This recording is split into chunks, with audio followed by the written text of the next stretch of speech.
I never thought much about the warehouse behind the gas station. At least, not at first. It looked empty, like it had been abandoned for decades. Rusted metal siding, broken windows. The kind of place you tell kids to stay away from. But never really imagine anything could actually happen inside. But at night it spoke. I used to work the late shift at the gas station. Just me, the fluorescent lights humming above, and the hum of cars rolling by on the highway. Nights were long, quiet, almost boring. That's why the first time I heard it, I didn't even register it at first. A scream. Not a yell, not a shout. A scream. Sharp, piercing. Like it clawed through the silence. It came from behind the station.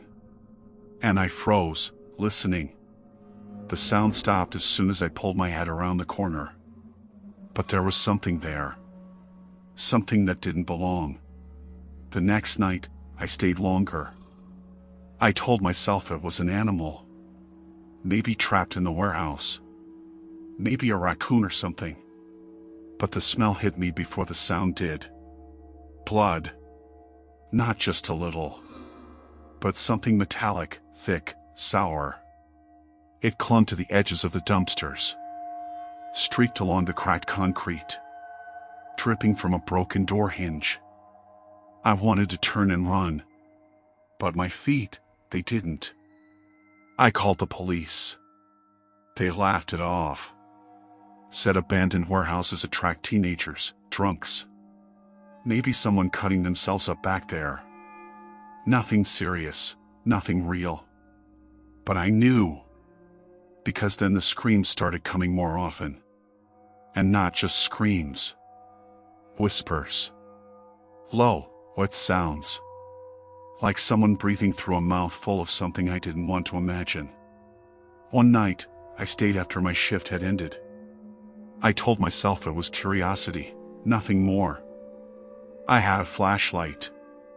I had courage, I thought. I even had my phone, ready to call for help. If anything happened. The moment I stepped behind the gas station, the air changed. It wasn't colder, not exactly. It was heavier. Thick with the smell of iron and rot. My flashlight beam shook in my hand. And then I saw it. Blood. Streaks on the wall. Patterns that didn't make sense at first. Like someone had tried to drag something heavy across the concrete. And footprints. Human, but wrong. Too long, too thin. Like the person had stretched themselves across the floor. I swallowed hard. My pulse deafening in my ears. And that's when the sound came again. A scream. Then another. Then dozens. Or maybe just one that kept repeating. I couldn't tell. I dropped my flashlight. The beam spun across the wall. And there, in the dark corner, I thought I saw a figure. Not moving, not breathing. Just watching. I didn't run, not at first. I think part of me wanted to see if it was real. But then it moved. Slow, careful. Like it knew I was looking. And I realized. It wasn't human. Not fully. The smell hit me first. The iron, the rot. The something else I can't describe. And then the sound. Wet, dragging noises. Footsteps scraping along the floor. Coming closer. I ran. Out of breath. Heart pounding so hard I thought it would burst. I slammed the back door of the gas station shut behind me. Fumbling with the lock like my life depended on it. Because it did. I stayed inside for the rest of the night. Shaking, listening. But it didn't stop. The sounds. They lingered. Even inside the station. With the lights buzzing overhead. I could hear it. The next day, I went back. In the daylight, I wanted proof. I wanted to tell someone. Maybe it was all in my head. But the warehouse, it looked abandoned again. Just broken windows, rusted siding, empty. No blood, no footprints, no sound. I even brought a friend that day. Someone who wouldn't scare easily. We looked around the perimeter. Nothing. Not even trash. But then, we found a note, written in what looked like dried blood on the outside wall. Just one sentence. Stay out. I laughed, nervously. My friend tried to brush it off. Maybe a prank, he said, someone trying to scare people away. But I knew it wasn't a joke. Because that night, I heard it again. And this time, it wasn't coming from inside the warehouse. It was coming from under the gas station itself. I couldn't sleep that night, not a wink. Every time I closed my eyes, I heard it, scratching, dragging, whispering under the floorboards. My phone's flashlight felt useless in my hands, like it was a lie, like light couldn't touch what was down there. By morning, I was shaking. My friend refused to come back with me, said I was losing it, that maybe stress was playing tricks. But I knew better. I could feel it watching me, waiting. I went back after my shift, alone. The floor behind the station had a hatch I'd never noticed before, rusted, warped, almost blending into the concrete. My heart pounded so hard I thought it would break my ribs. I lifted it. The smell hit me first, iron, decay, something older, fouler than blood. The kind of smell that makes your stomach twist and your skin crawl. I flashed my light down the hole, and I saw it. The basement wasn't empty. It was a room, concrete walls streaked with blood, the floor slick, shiny. And bodies. I recognized some, later, missing people from town, gone for weeks, months, no one ever knew. And here they were, stacked, posed, grotesque. Faces frozen in fear, hands reaching, mouths open in silent screams. I almost turned and ran. But curiosity kept me rooted. And then I saw movement. Something crawling over the ceiling. No, not crawling, sliding. Limbs bent wrong, wet, pale. And it looked at me, eyes too black, too wide, filled with hunger. A smile split its face. I screamed, tripping over the edge of the hatch. I hit the ground hard, my flashlight spinning across the walls. It shrieked a sound like nails on glass, amplified, wet, horrible. And then, it ran. Not fast, too fast. And I realized something worse, it wasn't alone. The basement was full of them. Shadows crawling, sliding, dragging bodies, moving through the blood like it was water. I scrambled out of the hatch, slammed it shut, and ran toward the gas station. Behind me, the scratching and wet footsteps followed, close, too close. I locked the door, slid down the wall, shaking, gasping for air. The hum of the fluorescent lights above felt wrong, like they were holding me in, trapping me. And then I heard it. A voice, soft, wet, right outside the door. Come back. I didn't. The police came the next morning after I called, my voice trembling, barely coherent. They looked around, poked at the warehouse, found nothing. No blood, no basement hatch, nothing. Just rust, broken windows, the faint smell of nothing. I moved. Left town. I don't even drive by highways anymore. I don't stop at gas stations at night. I don't look behind me. But sometimes, in my apartment, late at night, I hear it, scratching under the floorboards, whispering. And I know, it's still there. Waiting, watching, hungry. And I know that one day, it'll find a way out. Because it always does. The screams, they never stop.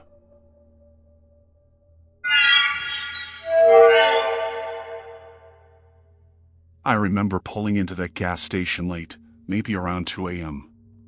The streets were empty. The kind of silence that makes your own tires sound deafening on asphalt. I'd been driving for hours, trying to clear my head after a fight with my brother, a fight that left me bitter, exhausted, restless. The fluorescent lights above the pumps flickered, like they were alive. The overhead sign buzzed, and it was the only sound, aside from the occasional hum of a distant car. I parked by pump 3 and stepped out. The cold air bit through my jacket, and I realized immediately, something about this night felt heavier. Not normal. Like the darkness wasn't just outside, it was pressing in, closer than it should be. I shook it off and started filling the tank. The liquid hissed and sloshed in the metal nozzle, and I had my earbuds in, half listening to a late-night talk show, half just zoning out, trying not to think. That's when I noticed him. He was standing near the corner of the gas station, just out of the flickering light. At first, I thought he was just another late-night customer, but then, he moved. Slow. Deliberate. And I realized he hadn't been there when I pulled in. He wore a hood. Shadow over his face. Even from a distance, there was something off about the way he watched me. Not like a person watches another person, more like a predator studies prey. My stomach tightened. I tried to tell myself, paranoia. Nothing more. I paid at the pump, my fingers trembling slightly. Then grabbed my coffee from the little fridge inside. The bell above the door jingled. And he was still outside. Leaning against the corner, like he owned it. I noticed the gas station attendant, an older man named Joe, looking at him too. Joe shook his head subtly, muttering under his breath, "Not again." I didn't know what that meant, but my gut clenched. I sipped my coffee, trying to act casual. But I could feel his gaze, burning through the glass. Then, without moving, he started walking. Slowly. Straight toward the pumps. I froze. My hand still wrapped around the coffee cup, the warmth doing nothing to calm me. I thought about running, but the layout of the station, the pumps, the darkness beyond. I realized I couldn't get far. And he knew it. When he got close enough, I could finally see him properly. Hooded, face pale, eyes dark and cold.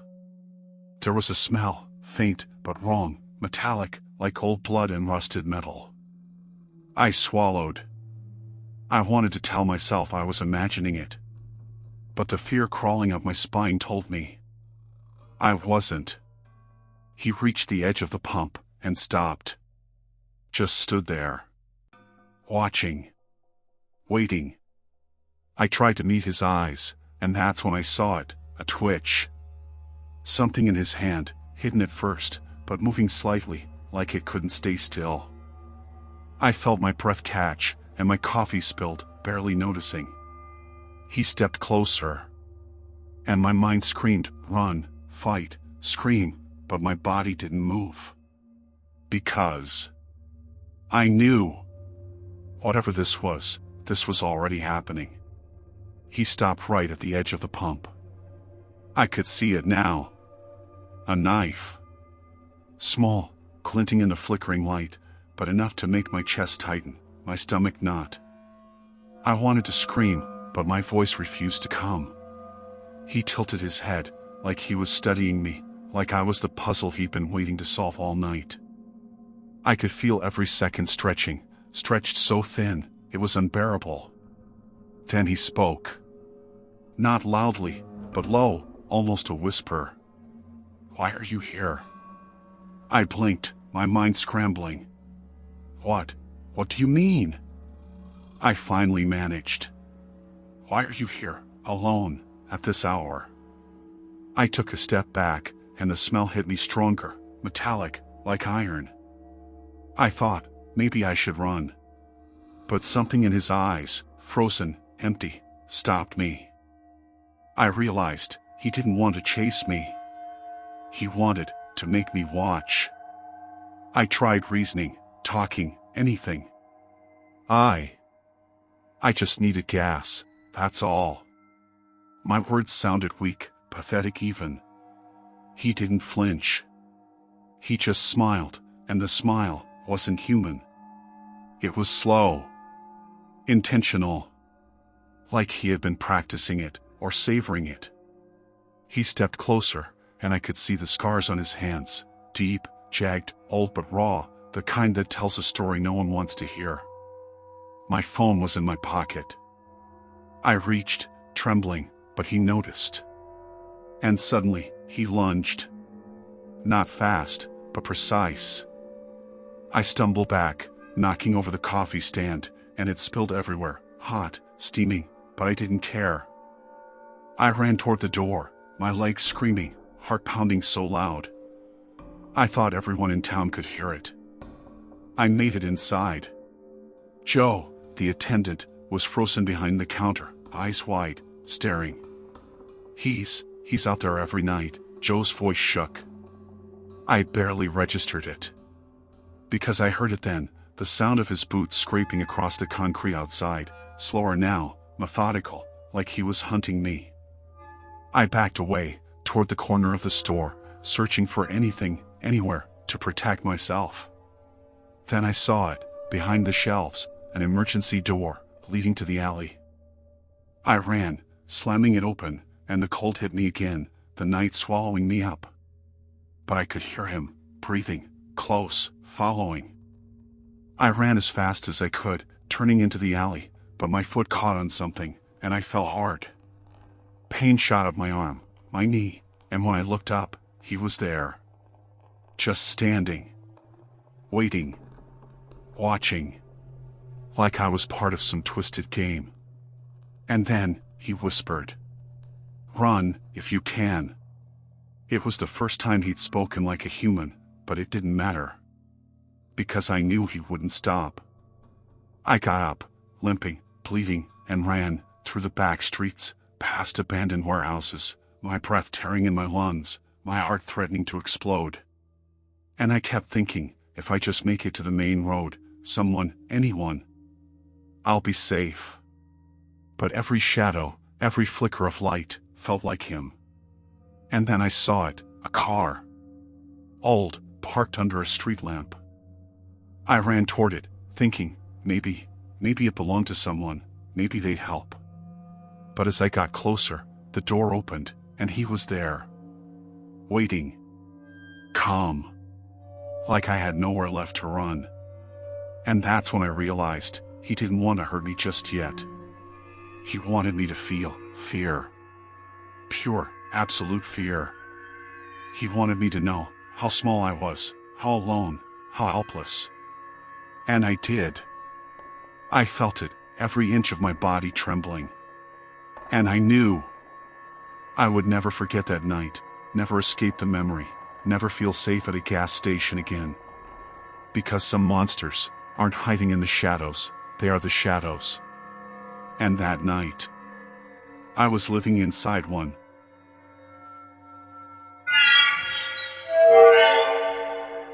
I never thought I'd be the kind of person to call the cops on a ghost. But here I am, sitting in my living room, shaking, replaying the footage, over and over. It started late Tuesday night. I was working the night shift, at the gas station on the edge of town. One of those little stations where the lights flicker like they're scared to stay on, where the pumps clunk like they've been through 100 storms. And the CCTV cameras are just enough to make you think you're watching a silent movie. But never enough to actually see anything clearly. Around 2:13 a.m., the alert went off on the monitor at pump 3. The screen flashed red. High flow detected. At first, I thought it was a malfunction. Our pumps were old. I'd seen false alarms before, but something about the way the numbers jumped, like someone had twisted the flow dial, fast, impossibly fast, made my stomach drop. I walked to the monitor, leaned in, and froze. There was a car at pump 3, but it wasn't moving. The headlights were off, the engine didn't hum, and yet, the pump, it was screaming numbers, climbing higher, like someone was filling it, a full tank, in less than a minute.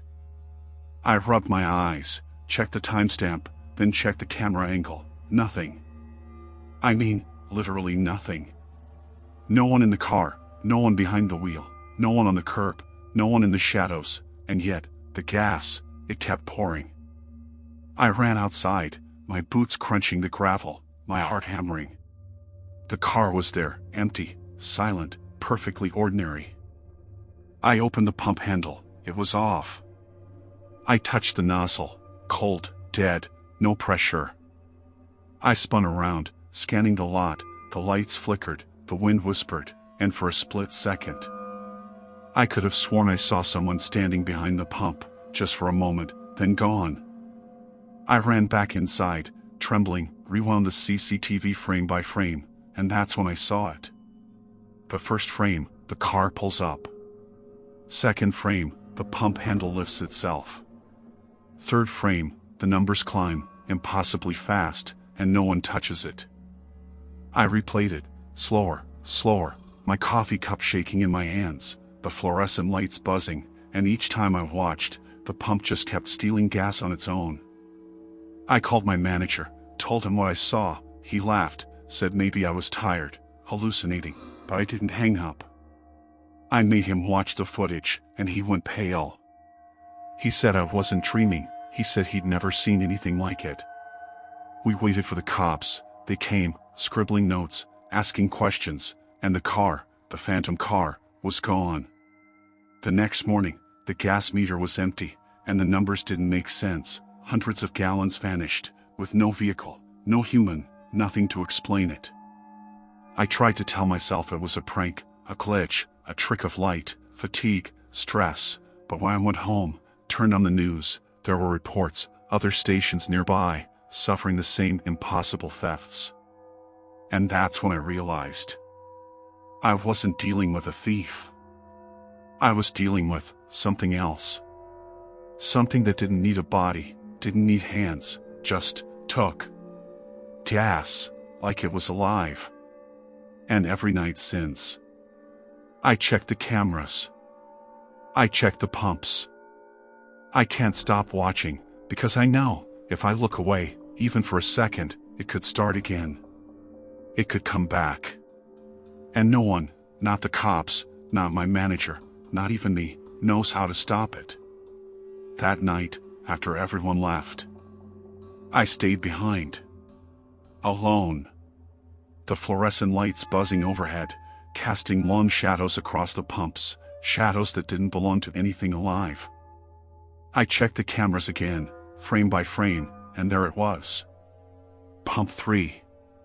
Numbers climbing, faster than humanly possible, and the nozzle, lifting itself like a hand, pulling gas into the phantom tank of some invisible car. I stepped outside, heart hammering, and I swore I felt a presence, like someone standing just behind me, watching, waiting. I spun around. Nothing. Just the cold, and the faint smell of gasoline, hanging in the air, thick, too heavy to be normal. I grabbed the nozzle, tugged, and it felt different. Like it had weight, like it was resisting, not physically, but mentally, like it knew I was there, and it didn't want to stop. I stumbled back, my radio crackling, a static hiss that sounded almost like a whisper, and I could have sworn the hiss was saying, "Go, leave, don't look." I didn't leave. I couldn't. Not when I saw the next frame on the screen. A figure, barely visible, transparent, but definitely there, leaning against the car, its head tilted, watching me. I froze, breath catching in my throat, every instinct screaming "run," but I couldn't move. Then it blinked. Or maybe it wasn't blinking. I'm not sure, because the figure just vanished, and in its place, the gas meter spiked, as if it had absorbed all of it, all the fuel, right into nothing.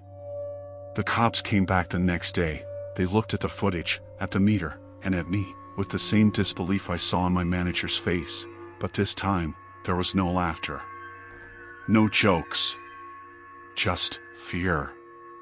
They tried everything, blocking the pumps, installing new cameras, even wiring the handles with alarms, but every night, it came back. Pump 3, numbers climbing, no car, no person, just theft. I started keeping a log, writing down every minute, every spike in the readings, every shadow, every whisper, and the pattern. It wasn't random. It wasn't chaos. It was intelligent. It knew I was watching. It knew when the cops were asleep. It even paused, sometimes, just to taunt me. I lost sleep.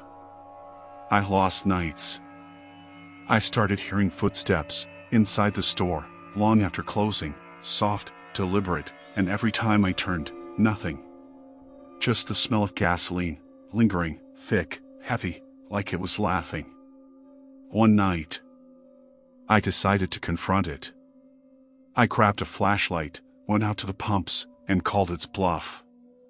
"Show yourself," I shouted, my voice shaking, echoing against the empty lot. And for a moment, I thought I saw it. A flicker, a shadow, standing just past the pump, and then it moved. Not like a person, more like smoke, flowing, coiling, reaching, and the numbers on the meter exploded. I screamed, dropped the flashlight, and ran. I ran until my legs burned, until my lungs were on fire, and when I looked back, the lot was empty, the pump still, but I knew it would be back. And it has been, every night since. Pump 3, the phantom car, the impossible theft. I don't sleep anymore. I don't leave the station alone. I can't. Because one night if I blink or look away, I know it won't just take the gas. It'll take me.